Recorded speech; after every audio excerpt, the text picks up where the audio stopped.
دعائیں بھی مانگنی چاہیے. کون سی دعائیں فائدہ دیتی ہیں؟ ایک تو یہ ہے سورۃ کہف والی جو میں نے سب سے پہلے بتائی، ربنا آتنا من لدنک رحمتا وہیئ لنا من امرنا رشدا. پھر اس کے بعد رب اشرح لی صدری ویسر لی امری.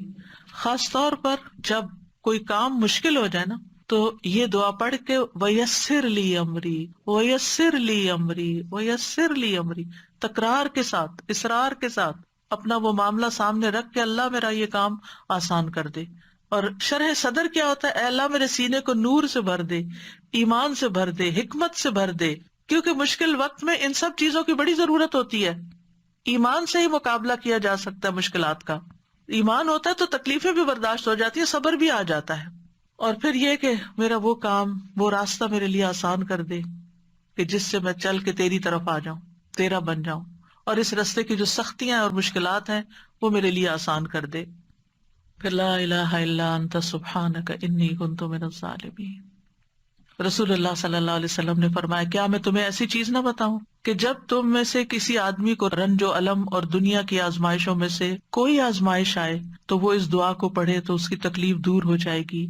تو آپ سے کہا گیا کیوں نہیں؟ آپ نے فرمایا وہ مچھلی والے کی دعا ہے، لا الہ الا انت سبحانک انی کنت من الظالمین. اللہ غلطی میری اپنی ہے، میرا قصور ہے، تو مجھے معاف کر دے اور اس مشکل کو آسان کر دے.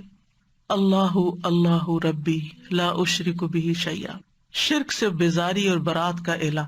رسول اللہ صلی اللہ علیہ وسلم نے فرمایا، جس کو کوئی پریشانی یا غم یا بیماری یا سختی لاحق ہو، پریشانی، غم، بیماری، سختی، اور وہ یوں پڑھے اللہ ربی لا شریک لہ، ایک یہ ورژن ہے اللہ ربی لا شریک لہ، اور ایک ہے اللہ اللہ ربی لا اشرک بہ شیئا، تو وہ تکلیف اس سے دور کر دی جائے گی. پھر دعا ہے اللہم لا سہل الا ما جعلتہ سہلا وانت تجعل الحزن سہلا اذا شئت.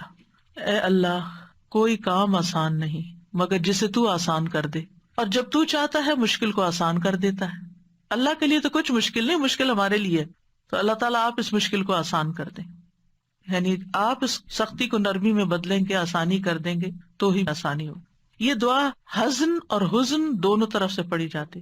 حزن غم کو کہتے ہیں اور حزن سختی کو کہتے ہیں. پھر ابو موسیٰ رضی اللہ عنہ کی دعا ہے، جب وہ نماز سے فارغ ہوتے تو کہتے اللہم اغفر لی ذنبی ویسر لی امری وبارک لی فی رزقی. کتنی خوبصورت دعا ہے، نماز کے بعد پڑھتے تھے وہ. یہ صحابی کی دعا ہے، نبی صلی اللہ علیہ وسلم کی نہیں، لیکن بڑی خوبصورت دعا ہے. اے اللہ میرے گناہ معاف کر دے، میرے معاملے کو آسان کر دے، یعنی ہر نماز کے بعد جو معاملہ آپ کو پریشان کر رہا ہے، اور میرے رزق میں برکت عطا کر دے. پھر لا الہ الا اللہ الحلیم الکریم، لا الہ الا اللہ العلی العظیم، لا الہ الا اللہ رب السماوات السبع ورب العرش العظیم. ابن عباس کہتے ہیں نبی صلی اللہ علیہ وسلم نے فرمایا یہ کلمات ہیں جن سے کشادگی ہو جاتی ہے، آسانی ہو جاتی ہے. ان میں کیا ہے؟ صرف اللہ سبحانہ وتعالیٰ کی تعریف اور اللہ کی صفات بیان ہوئی. توحید کا اقرار ہے، الحلیم الکریم کے واسطے سے دعا ہے. پھر توحید کا اقرار ہے، پھر العلی العظیم کے واسطے سے دعا ہے، پھر توحید کا اقرار ہے، پھر ربوبیت کے واسطے سے دعا ہے، پھر رب السماوات السبع اور رب العرش العظیم. بس انسان پریشان ہوتا ہے نا تو سمجھ بھی نہیں آتی مانگے کیا کہیں، تو اس طرح اللہ کا ذکر شروع کر دینا چاہیے. پھر ہے اللہم احسن عاقبتنا فی الامور کلہا واجرنا من خزی الدنیا وعذاب الآخرہ.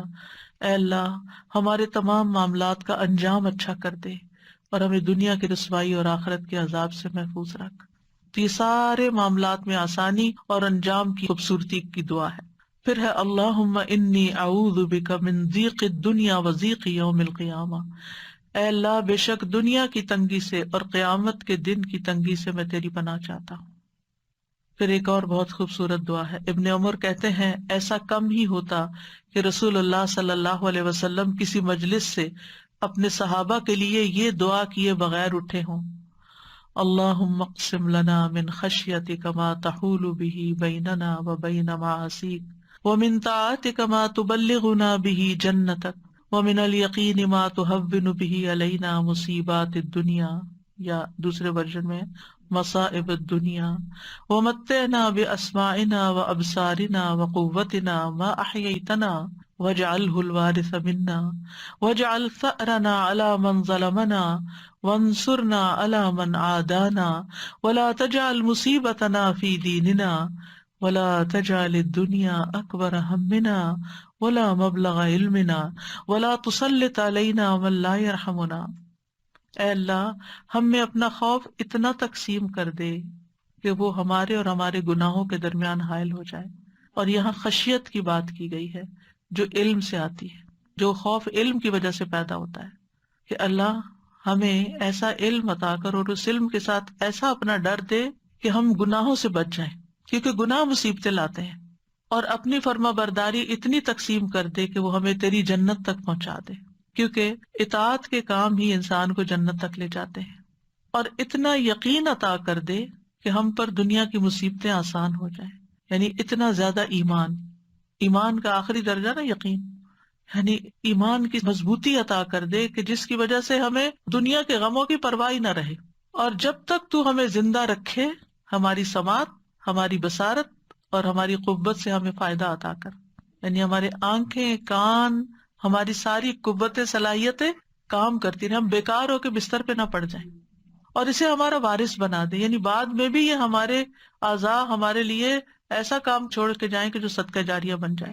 اور ہمارا انتقام اسی تک محدود کر دے جو ہم پر ظلم کرے، یعنی ہم کسی پر زیادتی نہ کریں، دشمنوں کے مقابلے میں ہماری مدد فرما اور ہمارے دین میں مصیبت نازل نہ فرما، یعنی کوئی ایسی تکلیف نہ ڈالنا کہ میں دین سے دور ہوں، اور نہ ہی دنیا کو ہمارا سب سے بڑا غم و ہم بنانا، اور نہ ہی ہمارے علم کی انتہا کہ ہم صرف دنیا کا ہی علم جانتے ہوں اور دین کا ہمیں نہ پتا ہو، اور ہم پر ایسے شخص کو مسلط نہ کرنا جو ہم پر رحم نہ کرے۔ کتنی خوبصورت دعا ہے، کیونکہ آپ دیکھیں کہ جب اللہ کی خشیت مانگتے ہیں تو خشیت ہمیں گناہوں سے روک دیتی، اطاعت مانگتے ہیں تو اطاعت جنت تک لے جاتی ہے، یعنی اللہ کی فرما برداری سے ہی اللہ کے پاس جا سکتے ہیں نا جنت میں۔ یقین مانگتے ہیں جو ایمان کا اعلیٰ ترین درجہ ہے، تو ابن مسعود کہتے ہیں یقین مکمل ایمان ہے، دنیا مصائب کا گھر ہے، انسان میں جتنا ایمان کبھی ہوگا اس میں شک نہیں ہوگا، اس کے لیے مصیبتیں برداشت کرنا آسان ہوگا۔ اور ایمان کا آخری چھٹا رکن قضاء و قدر پر ایمان لانا ہے، یعنی جو تو فیصلے ہمارے بارے میں کرے ہمیں اس پر راضی کر دے، اور ہم اپنی صلاحیتوں کو آخری سانس تک صرف تیری رضا میں استعمال کریں، اور مرنے کے بعد بھی ان سے ہمیں فائدہ پہنچتا رہے، اور جس نے ہم پہ ظلم کیا تو خود اس سے بدلہ لے، اور جو ہم سے عداوت رکھتا ہے، جس میں شیطان سب سے بڑا دشمن ہے ہمارا، اور اس کے علاوہ بھی جو ہم سے عداوت رکھتے ہیں، منافقین ہیں، مشرکین ہیں، اور کوئی اور بھی، اور خصوصاً ہمارے دین کا جو دشمن ہے، ہمیں ان پر کامیابی عطا کر، وانصرنا علی من عادانا، ان کے خلاف ہماری مدد فرما، اور ہمارے دین میں مصیبت نہ آئے، یہ نہ ہو کہ کسی آزمائش کی وجہ سے ہماری نمازیں چھٹ جائیں، یا کسی بدعت میں پڑ جائیں، یا کسی شرک میں مبتلا ہو جائیں۔ آپ نے دیکھو کہ لوگ نجومیوں کے پاس چل پڑتے ہیں اور غلط کام کرنے لگتے ہیں، تعویذ گنڈے کرنا شروع کر دیتے ہیں۔ تو اللہ تعالیٰ ہمیں دین کے معاملے میں کسی آزمائش میں مبتلا نہ کرنا، یا یہ کہ دین کا وہ کام جو ہم کر رہے ہیں کسی ایسی آزمائش میں نہ ڈالنا کہ ہم نیکی اور خیر اور بھلائی کے کاموں میں پیچھے رہ جائیں، اور دنیا کو ہمارے علم کا منبع نہ بنا دینا، یعنی ہم دین کا رستہ چھوڑ کے صرف دنیا کے نہ ہو کے رہ جائیں، اور ہمارے اوپر کسی ایسے حکمران کو مسلط نہ کرنا کہ جو ہم پر رحم نہ کرے، اور صرف حکمران ہی نہیں، کسی بھی معاملے میں، مثلاً آپ کسی ظالم ڈاکٹر کے حوالے نہ ہمیں کرنا کہ وہ ہم پہ رحم نہ کرے اور ہمارا غلط علاج کرے، یا کسی ظالم استاد کے حوالے نہ کرنا کہ وہ سکھانے سے زیادہ ہم پر سختی کرے۔ تو زندگی کے ہر معاملے میں آسانی کے لیے یہ بہترین دعا ہے، اور اسے اپنی دعاؤں کا معمول بنانا چاہیے۔